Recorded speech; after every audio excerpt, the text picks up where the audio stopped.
behalf of Eastern Oregon University, I am Dan Mielke, Dean of the Colleges of Business and Education, and it's my pleasure to welcome all of you to this evening's, I don't know if it's entertainment or if better said, just enrichment, as I said to them earlier.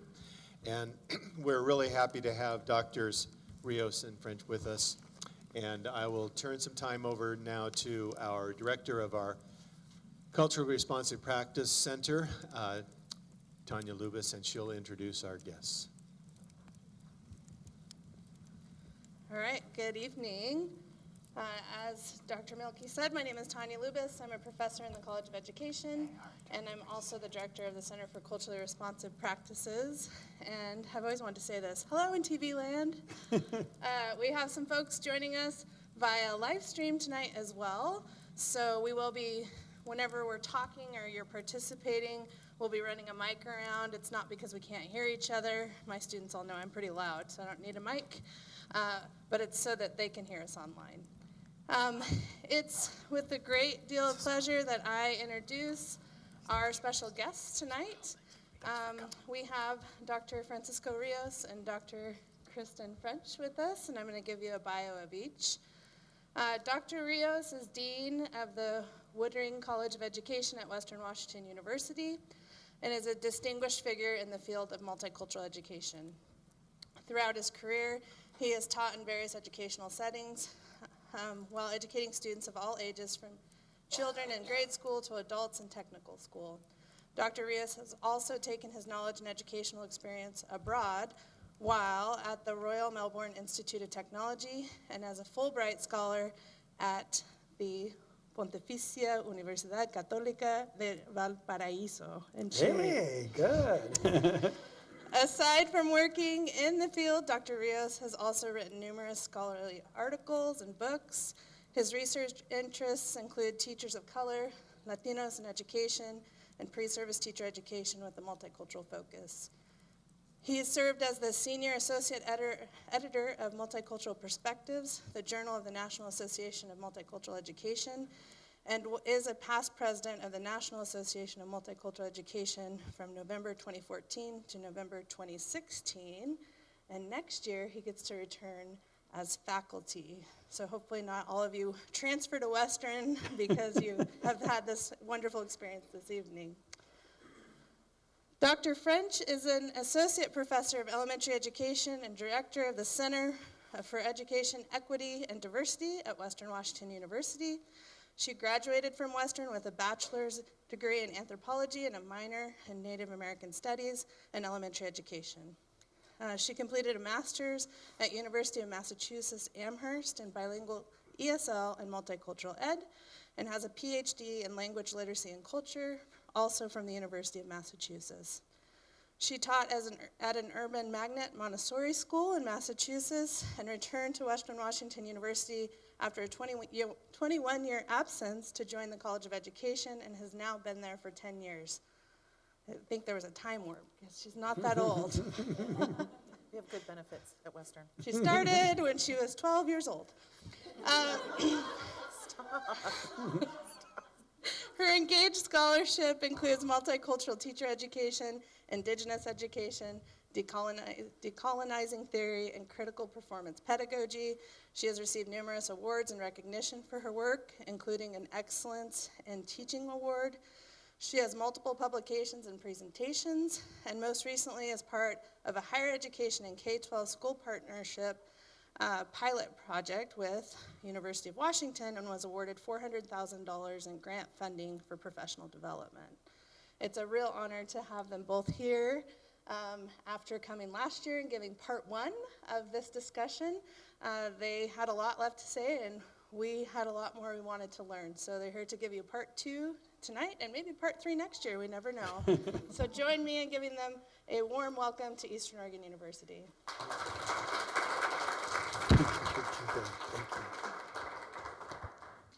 Muy buenas noches, tardes, noches.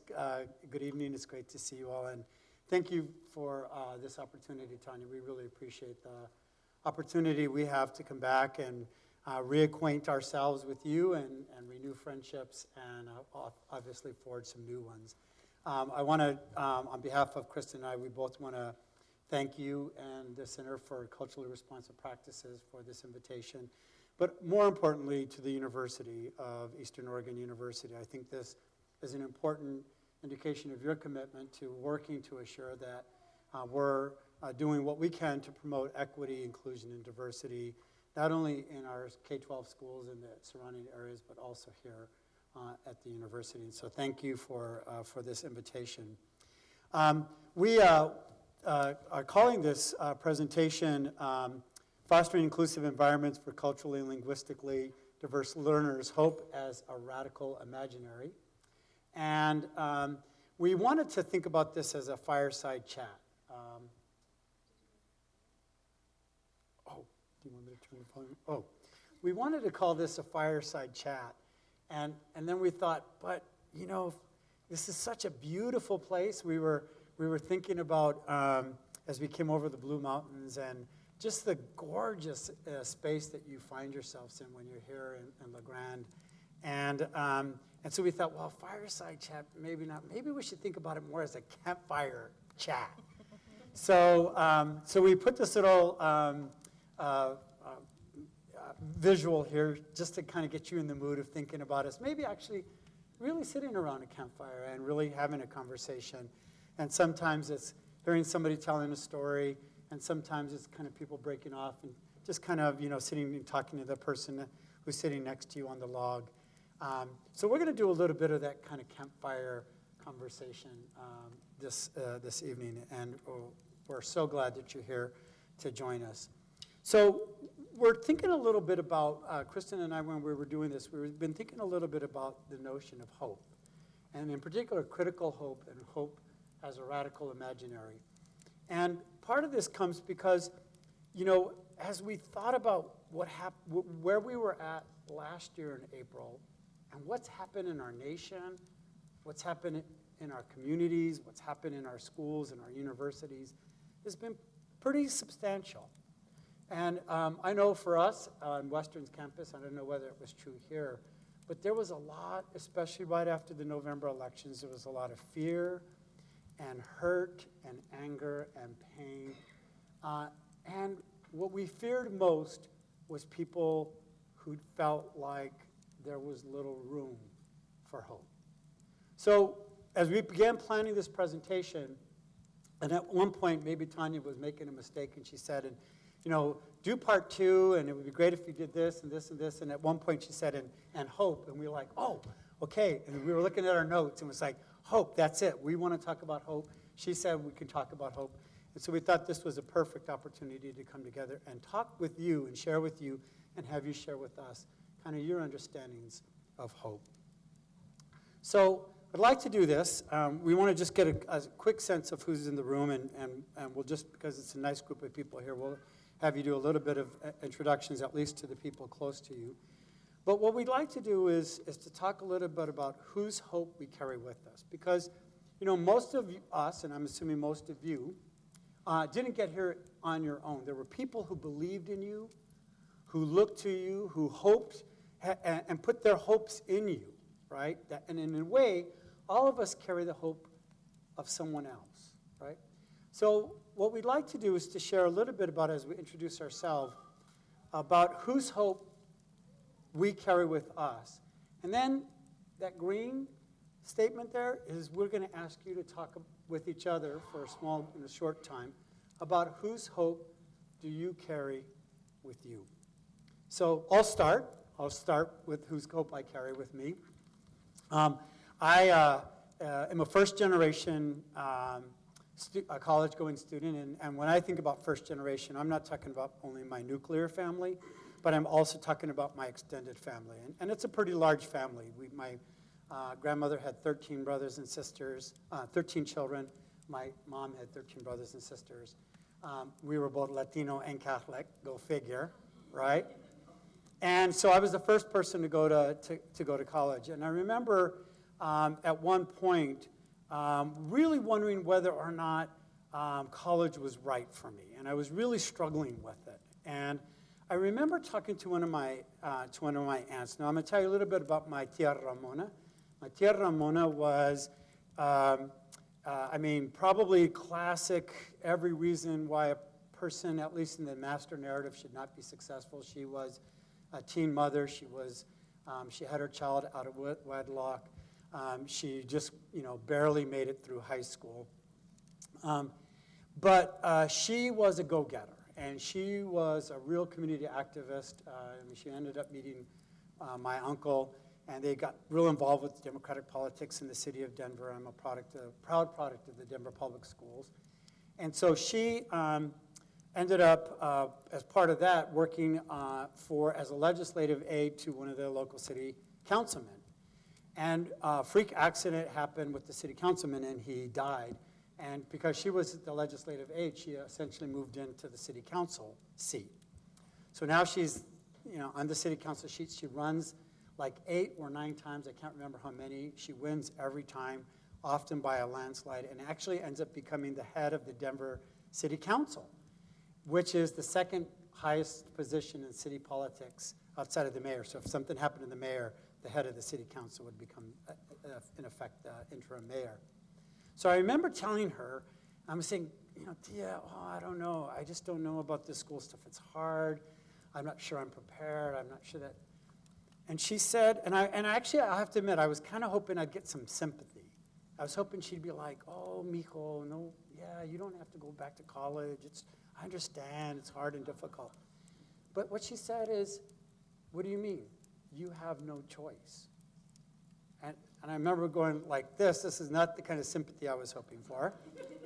And she said, and we were at a little family gathering, and she said, look around this gathering at your brothers and your sisters and your primos and your primas and your vecinos, your cousins and neighbors. We need to know from you who we can become. So when I think about whose hope I carry my tia Ramona's, and on behalf of our entire community. Dang that Francisco Rios. Where's the tissue? Well, I'll begin with I am Matsawaki. And it's just this year that I started introducing myself by my given Indian name, which means pretty woman, by my great uncle. Really, he's my grandfather. And I was told by one of our Blackfoot elders this year that I need to remember to introduce myself as who I am, not what my name is.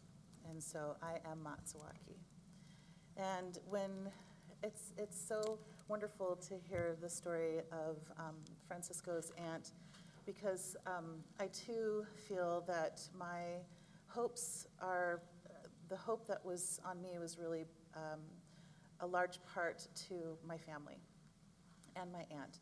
So I was like Francisco's aunt, probably a little different, maybe just a little younger, but I was a rough kid.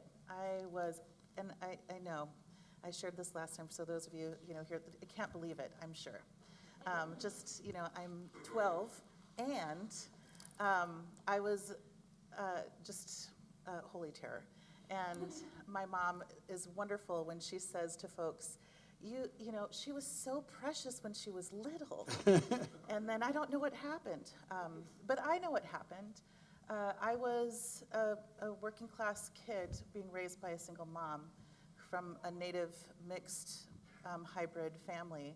And no one thought that I was going to amount to anything. So when no one thinks you're going to be anything, you don't really have that high of expectations for yourself. But just because my teachers didn't believe in me and my colleagues didn't believe in me, my family did. And particularly my Aunt Joyce. And she was the one who consistently said to me that, we're counting on you and we believe in you. So when I kept getting suspended from school, so hard to believe, yes, I know. And now that I think about it, I was a prime social justice kid. I was just identifying things that were, not right. When you're not supposed to call your your science teacher's bad names, and you're certainly not supposed to write those bad names on pieces of paper and hand them out in classroom. So I did learn from those hard lessons. But even in those instances, my aunt always believed in me. And I'll never forget when I found out that I was pregnant. I was 18 years old and just had graduated from high school. And my prospects didn't look too good at that point. Barely graduated from high school, didn't really see myself as an academic, but my aunt did. And when I told my mom that I was pregnant, she cried. She was secretly happy, but at the same time she cried because she knew my opportunities were gone. When I told my aunt that I was pregnant, she was happy for me, and she said, okay, well, now we need to have another plan. So what are you gonna do? And with her love and support, I was able to go to community college. And it wasn't just her hope for me. It was the hope that she had for her own children. It was the hope that she had had for herself. It was the hope that we had as a family, that we would not fall into the same traps that colonialism had imposed on us about who we were going to be. So with my aunt's support and guidance, as well as the amazing extended community that I had once I went to community college and then later to Western, I had two amazing mentors, Native mentors. I feel like not only did I have the hope of my family, the hope of my aunt, who was really a mother. For those of you who are anthropologists, you'll appreciate that Blackfeet are matriarchal and also are part of the Hawaiian kinship system. So my aunts and uncles are mothers and fathers. My cousins are brothers and sisters. And all of my grandparents' brothers and sisters are grandparents. So there's a deep connection to our extended family. So I hold, when I went to school, I was the only one to do that in my generation. And for the family, it was an opportunity to see that even kids like me, even the rough kids, even the pregnant kids, even the Native kids, even the girl kids can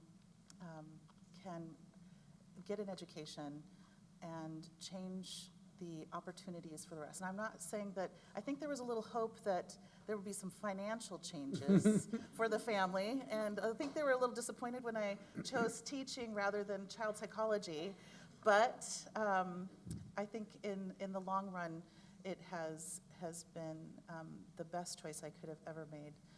And just to conclude, the mentors that I had, I found another hope. And that was the hope of generations of Indigenous scholars and teachers who were looking for the next generation of Indigenous teachers and scholars who would carry on, because there's so few of us, and particularly in higher education and women, that it's essential. Anytime I have a dark day, or I think I can't do it anymore, or maybe I'm gonna buy a farm and start doing the honorable harvest, I remember that I can do that, and it's essential that I carry on this work for my mentors and for my family. All right, so you got to hear about the hope that we carry with us, which is such a joy. And so we're wanting to know more about whose hope that you carry with you.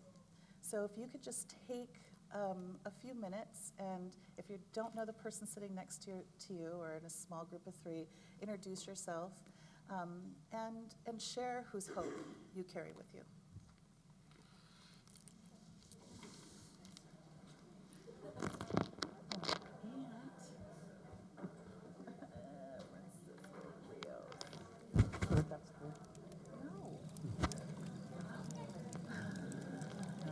Doing this with you is too much.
what were some of the hopes that you all talked about? We'll take a couple of folks who would be willing to share out.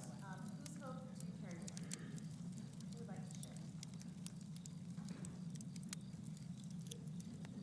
So for me, I am also a first-generation college student, and it's kind of the hope of my parents that I carry with me because they're kind of the ones that are pushing me, like, we're counting on you to be a good student, we're counting on you to get a good job, we're counting on you to carry us when we're older. So it's really them who's been pushing me.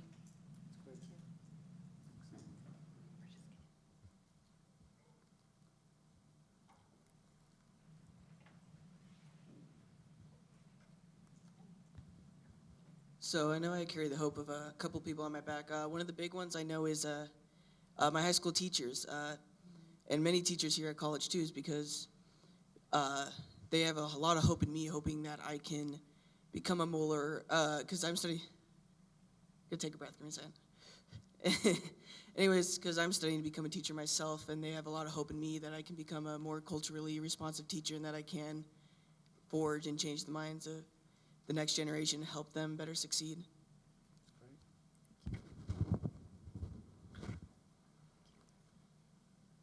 Oh, brother. Right behind you.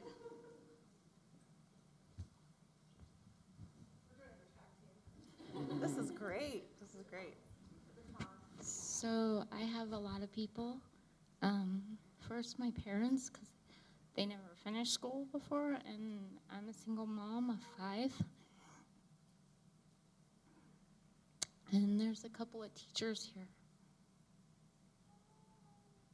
that really believe in me. Thank you.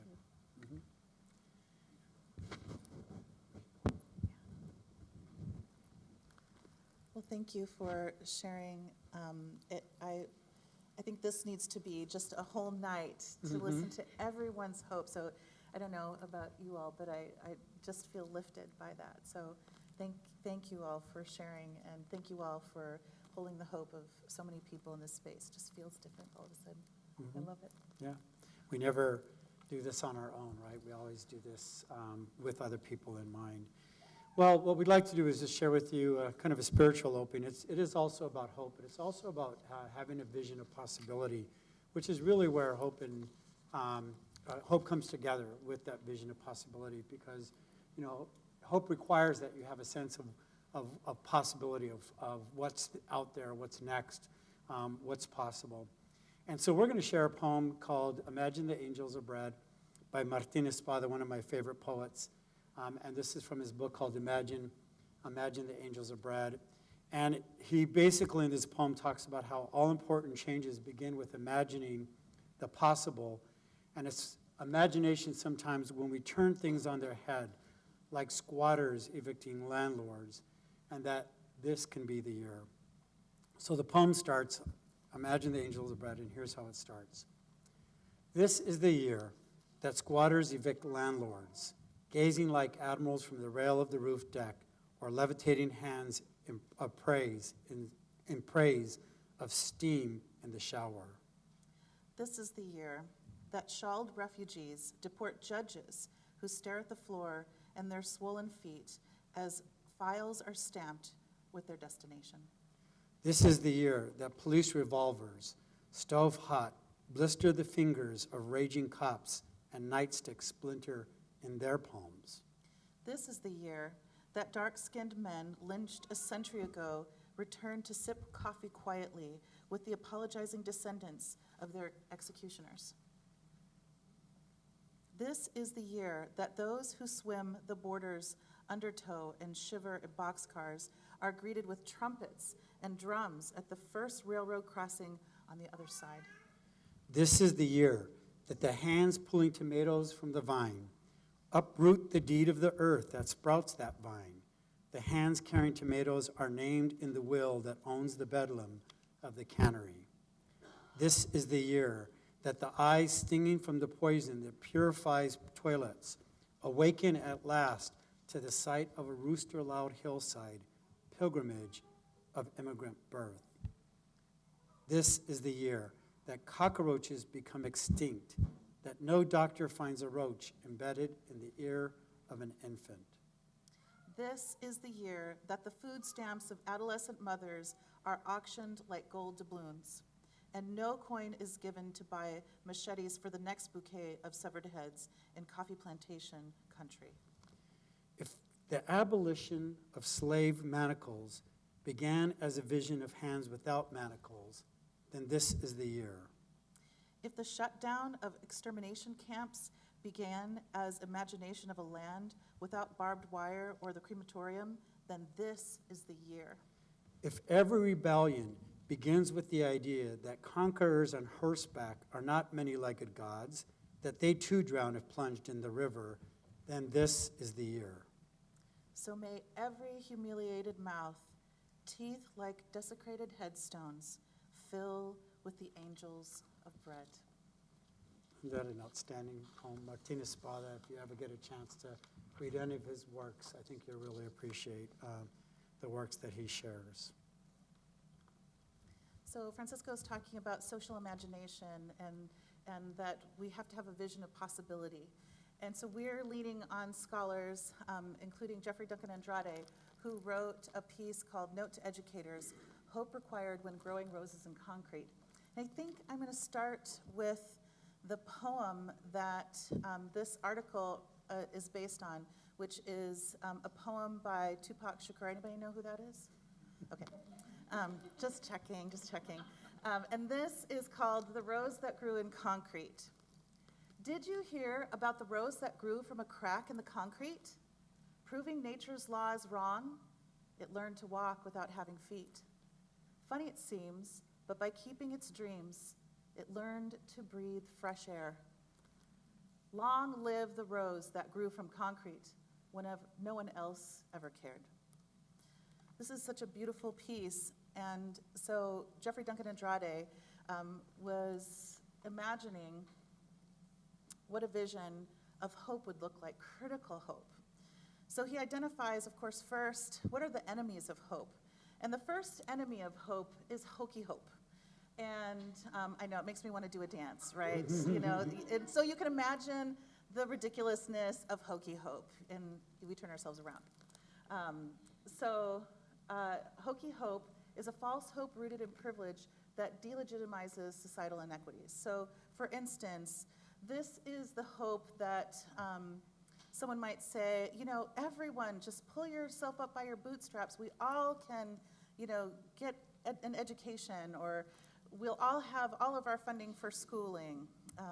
And we know that although that might be an imagination, that's not an actuality. So that is hokey hope. There's also mythical hope. The mythical hope is a profoundly ahistorical and depoliticized denial of suffering that is rooted in celebrating individual exceptions. So this might be John did it. So if John can make it, then so should you. And so it doesn't take into consideration the socio-political surroundings of students, an individual within a community, and also institutionally. And then there's hope deferred. And this is the one that I struggle with the most. We can identify hokey hope and mythical hope, and we can interrupt that. This one's a little bit more challenging. Hope deferred is an absence of agency on behalf of well-intentioned educators, leading to immobility to seek creative and collaborative solutions to systemic inequities, and a way to find realistic avenues for hopeful student outcomes. So this is when you might have a professor that says, yeah, I know this is awful, but there's just nothing we can do about it.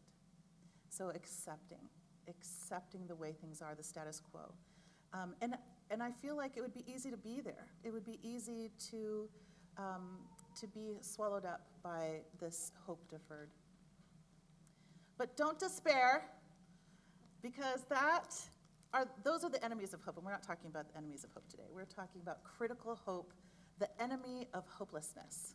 So Jeffrey Duncan Andrade gives us 3 ways that we can imagine critical hope, and the first is material hope. So material hope is the quality of our teaching, along with the resources and networks we connect our students to.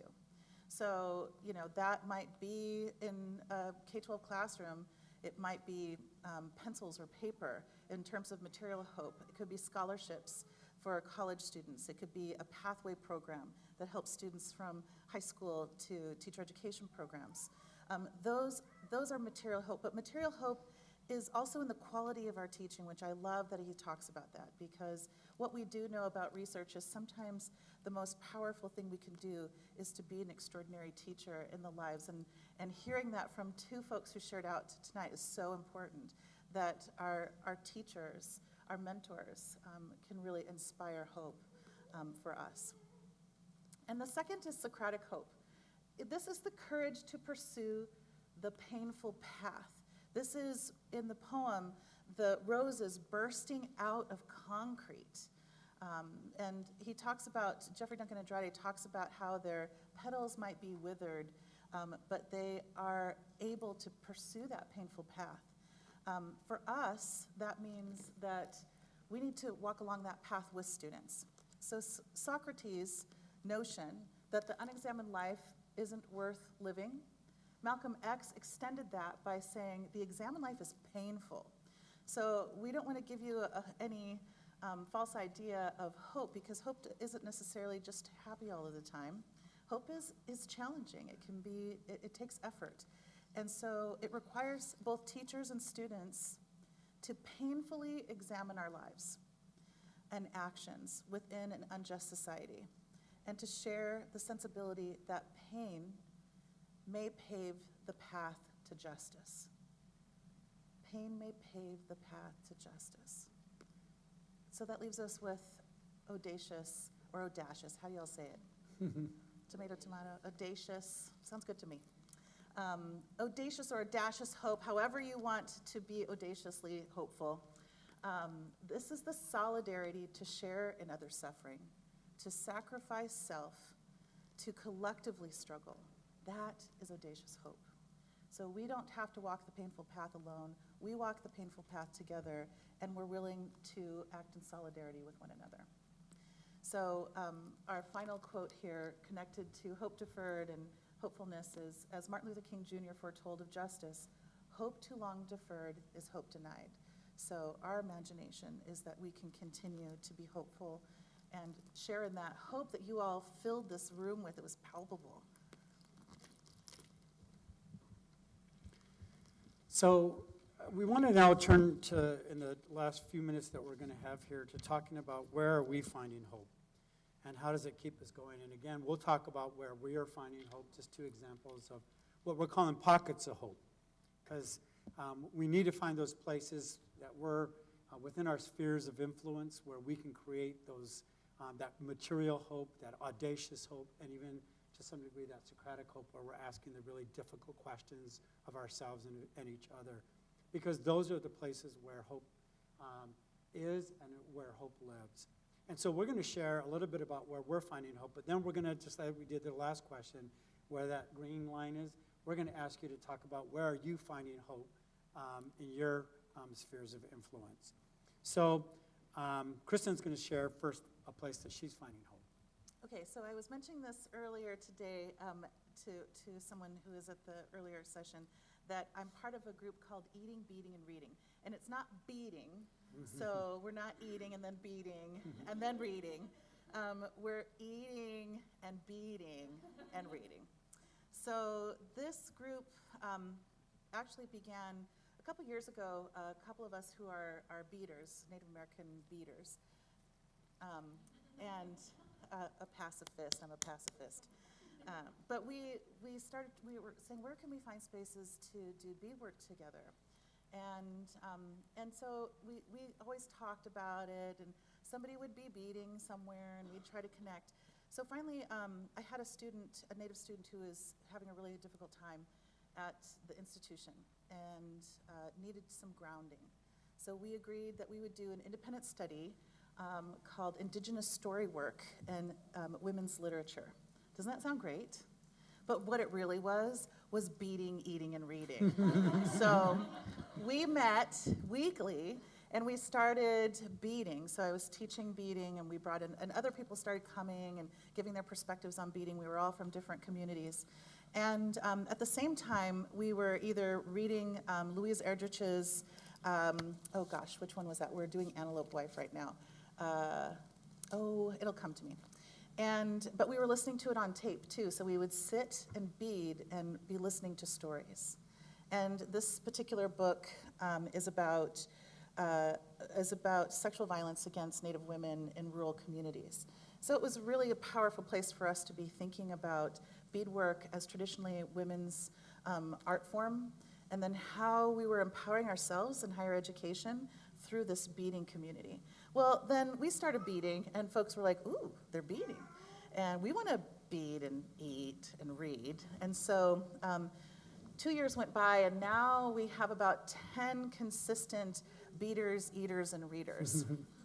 And it's shifted as well. So why this is my vision of hope is we've been talking more about the process of beading and what it means. So for many of our communities, beading is healing. We talk about beading as prayer. And so the practice of beading, not only one bead at a time, we say we're decolonizing the institution one bead at a time, but where every bead we sew onto leather is healing the community. So we see our beading group as we sit in our wonderful center and all of this chaos is going on around us, we are sitting together and we are beading for everyone that is around us. So while they might not know that we're trying to heal the space, that's what we're doing. So through the beading, eating, and greeting, well, and I should speak to the eating. My colleague Annalise, who is my sister in this work, she's Odawa from a little Traverse Bay band in Michigan. She's Anishinaabe, so their teachings are a little bit different than mine, which are Blackfeet. But she is always reminding us that we need to colonize our diet as well. So we're trying to bring in, I would go to Costco and get the chips and the, muffins. And Anna's like, no, we need to have some wild rice and some berries. So, okay, we're decolonizing our diet as well. But as we started looking at decolonizing our diets and beading as healing, and reading these incredible scholars, we started to find the intersections of these. And we started talking about medicines. So we decided to create a healing garden. And so we are starting to gather certain traditional plants that we can create a healing garden. So the first plant is alpine fir, which in Blackfeet country is sweet pine. So I ordered a tree. Now, not knowing much about trees, and of course alpine fir trees, it takes probably about 100 years for them to get big. So this is a long-term healing project, right? But for us, this is our first baby. We all love this tree so much. It is totally loved. But we also realize, okay, if we're gonna gather medicine for healing, so when we make medicine bags for our folks, we bead them for people. We want to be able to put medicines in them for for healing purposes and gifts. So we decided, well, we're gonna go gather some medicine. That's our next step. So we live close to Mount Baker, and we did our research. Where do alpine fir trees grow? Well, they grow at the alpine level, right? So we're like, no big deal. We're gonna do this. So one of our students who is who is, gosh, how will I say this? Hope is, I'm gonna call her Hope. That's the name she'll have for today, Hope, because that's what she is entirely. Hope came to our beading, eating, and reading group as an undocumented student. She identifies as undocumented and doesn't know her history, history of where her family is from Mexico, because that's been taken away from her. Lots of great beaders in Mexico, great indigenous beadworks that's coming from Mexico. So when she started beading with us, she, and I have a quote from her, but I'll synthesize, we were just amazed. The first medicine bag she made was brilliant. I've been beading for 28 years, and my beadwork doesn't look like that, still. She beads for the first time, and it is just beautiful. So our joke is that only the creator is perfect, because you're supposed to make at least one mistake in your beadwork. You cannot have a perfect beading thing. So we say only the creator is perfect, and hope. So, so she's just taken on this incredible role within the group, and a dedicated beader. So she's the one who loves sweet pine, and sweet pine is for, it has a lot of medicinal qualities as far as like colds and other things, and some other qualities. Put them in your moccasins so your feet smell good. But it's also for transference. Transference something that so for us, we have a hybrid transference. So if someone new comes to our beading group, you transfer your knowledge of beading to them. So sweet pine is to help in transference. So anyway, Cindy and I decided we're gonna lead the charge to find our sweet pine. So this is relatively a new, hopeful story. So last weekend, we gathered a crew of our beaters, eaters, and readers, and family, and community members, and we drove up to Mount Baker, ready to gather sweet pine. We were listening to The Honorable Harvest by Robin Kimmerer, and so we were like super ready to, ask permission.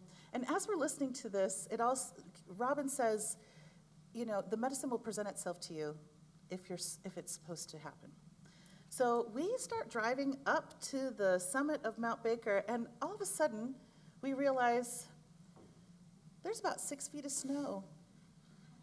And there's no access to the sweet pine that we're so desperately trying to gather. So we spent this time going up there. We came down the Alpine and looked around to see if we could find any, and we couldn't. So for some people, they would see that as a failed day. But we had a picnic, and we had a lot of fun, and we sat by the water, and we spent time with each other. We all spent time with each other. So it wasn't until I got home later, and then I talked with Hope the next day, and I remembered that one of our Blackfoot traditional people was given a beaver bundle, and in the process of being given a beaver bundle, you are supposed to have ceremony. But you're not told how to do that. He was told, you need to get goose eggs, you need some buffalo, and you need this and that. And so him and his wife, who were being transferred this bundle, went out to the lake, and they went, we're going to go during goose moon to get the geese eggs. So they go during that time frame, and they go to gather the eggs. And what did they find in the eggs? Yeah. Little geese, right? Little goslings. So that was not the time to gather eggs.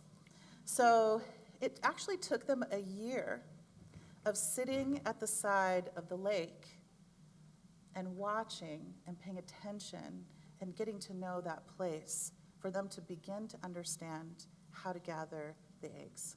It took a year. And then so the process of transference wasn't about getting it right. It was about learning in place and understanding the community. So I came back the next day to Hope, and I said, we did the right thing. We're learning. And now we know. And now we know that the next time we go looking, and maybe we won't even gather sweet pine at that point either. Maybe we're not ready yet. But we will work together in the process to learn with one another and learn from the community. And who knows, maybe by the time we come back next time, I will be carrying a medicine bag full of sweet pine and having all sorts of stories about how that happened, hopefully without bears. But that is where I'm finding hope right now. So as Tanya mentioned, I'm going to be stepping back and going back into the professorate. And I've had this amazing privilege of the last 6 years being the dean of a great college at a great university, and would never trade that for the world. And one of the things that happens is that I have the opportunity as a dean, and those of you who are administrators know this, is to really not do so much in terms of working with individuals, but really thinking about bigger projects and initiatives and plans and things that you can do. And when I first got to Western, We have a community just south of us called the Skagit Valley, and it's a largely Latino community. And about, I think their high schools are around 50% Latino, and the middle schools are more diverse with more Latino kids, and the elementary school is even more diverse. And there was one Latino teacher in the whole community. And this is probably two schools that probably employed altogether probably about 400 or 500 teachers, one Latino teacher. And so I remember talking to that Latino teacher, and he told me, he said, I'm so frustrated. I'm really frustrated. I'm trying to figure out how are we going to get more Latino teachers for our community. And so I said, well, let's get together with some people, and he did, and we brought some community folks together and some people who'd been doing some work, particularly in the high schools, in a project called Recruiting Washington Teachers, really like a teacher prep academy, for high school kids who were thinking already about being teachers in these two highly diverse schools. And we said, let's bring them together and let's talk about, and we noticed that a lot of those students they had a hard time leaving their community. And so there was a community college, Skagit Valley College, right there in their community. So we said, well, we got to bring the community college in. So we came together and we said, well, what's the biggest barrier? What's the biggest hurdle? Why aren't kids coming to Western to get their teaching credential, even though they're participating in these high school programs to become teachers? And the answer was, we just think they fall through the cracks. They fall through the cracks. Somewhere along the line, they don't get the mentoring that they need to go from high school to the community college. Nobody's helping them, oftentimes like myself, first generation, they don't know how to go onto a college campus, they don't know how to register, they don't know how to access resources, they don't know how to look for financial assistance, and they're falling through the cracks. And then what happens to them when they go to the community college? Why don't they come to Western? Well, we think they fall through the cracks again. So, they don't know how to get from the community college when they get their associate's degree to come to the campus to make sure those credits transfer, to make sure that they get admitted not only to Western, but, oh my gosh, you also have to get admitted into the College of Ed, to get their plan of study, all of those things that are important for them. So we said, what if we hired somebody whose whole job was just to be the bridge builder, the person who created the points of contact in the high school, in the high school, in the community college, and the university. And we thought about that teacher who said there are no teachers for our community. So we created a program called Maestros para el Pueblo, which means teachers for our community, or teachers for our town, or teachers for our city. And this year, we're bringing in about 18 new Maestros para el Pueblo teachers onto our college campus. And it's just been this really amazing opportunity to see what was really a problem and a challenge. And we had this hope, and we had this desire, and we had this understanding that this was important for our community. And so creating that program is a pocket of hope for me. So now we're going to ask you, as you think about what's going on in your world and in your work world, here on this campus, here in the local community, where are you finding your pockets of hope? So I'd like you to take 2 or 3 minutes, again, share with people close to you, and talk about where you're finding a pocket of hope.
Maybe we should do this every week. Friday night, Hope Night. Gives you a good weekend. All right, so let's bring our Friday night, Hope Night back. We're going to ask you one more question. But before we do that, we want to share a little bit about some thoughts about how to be hopeful in the current political landscape. So I'll just share some thoughts, and this is dangerous given that we know that we have a bit of a fractured nation, especially ideologically and politically. But I just wanted to offer some thoughts here about our current political context, and for what they're worth. So first of all, I recognize, and I think all of us recognize, that the current attack is not new. The current attack on those who are marginalized and who are dispossessed is not new. This is actually hundreds and hundreds of years of continual attacks on those who are the dispossessed. But this is certainly, the current moment is certainly more extreme than ever. It reminds me of the chameleon nature of racism and homophobia, Islamophobia and sexism, and it's morphed into what I think we're experiencing today. And there's a bit of an irony because both the right and the left are calling for radical reform, but with completely different visions about what that would look like. The right would privatize and corporatize, standardize, and sanitize our education system. And it's much like what Kristen was mentioning earlier today in Sandra Grande's piece on educational deforestation and a kind of a form of kind of environmental degradation and the parallel that she makes. And she says, from her perspective, educational reformers are, quote, engaging in educational deforestation, sacrificing long-term health and community well-being for short-term individualist gain, clear cutting of curricula, slashing and burning of budgets, and exploiting local human and material resources for private gain, end of quote. She goes on to say, quote, classrooms like forests are life-giving only insofar as the complex network of systems and relations that sustain them are cultivated and appreciated. So we need to recognize that we need to be more deliberative about advancing education as a decolonizing project. And here I really appreciate the work of Via Oliveira, Andriotti, Stain, Akinau, and Hunt in terms of talking about education as not just social justice, but as a decolonizing project. And I think we're in a particular moment in considering how education can respond to the world new order, and particularly with respect to restructuring relations of power, questioning epistemological dominance, and advocating for structural responsiveness and change. And there are those on the left, and the extreme left, I would say, who question whether education is even beyond reform, who would argue that the ideologies of dominance are so deeply embedded in our education system that true reform just is not possible. So the question that we want to leave you with tonight is, how do we move forward? This is the question, in particular, those of you who are students, is the question of your generation. So we want to ask one final question about hope, and this is a question we don't want you to answer. And we want you to think about it and reflect on it, and think about it and reflect on it, and maybe when you're done with that, think about it and reflect on it.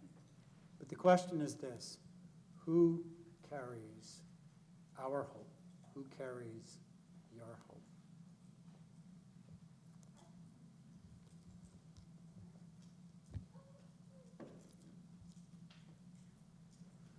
So we want to end with this quote by Barbara Kingsolver. Those of you, I think everybody would have got a copy of a great article that she wrote on how to be hopeful from her book. It was actually an edited book called Moral Ground, Ethical Action for a Planet in Peril. And I absolutely love this. By the way, both of those articles, they're short, they're easy to read. One who talks about, Martin, who talks about the idea that hope without action is really dangerous. But Barbara Kingsolver is just absolutely magical use of language. And I love this way that she talks about hope. And she says, the arc of history is longer than human vision. It bends. We abolished slavery. We granted universal suffrage. We have done hard things before. And every time it took a terrible fight between people who could not imagine changing the rules and those who said, we already did. We have made the world new. The hardest part will be to convince yourself of the possibilities and hang on. If you run out of hope at the end of the day, rise in the morning and put it on again with your shoes.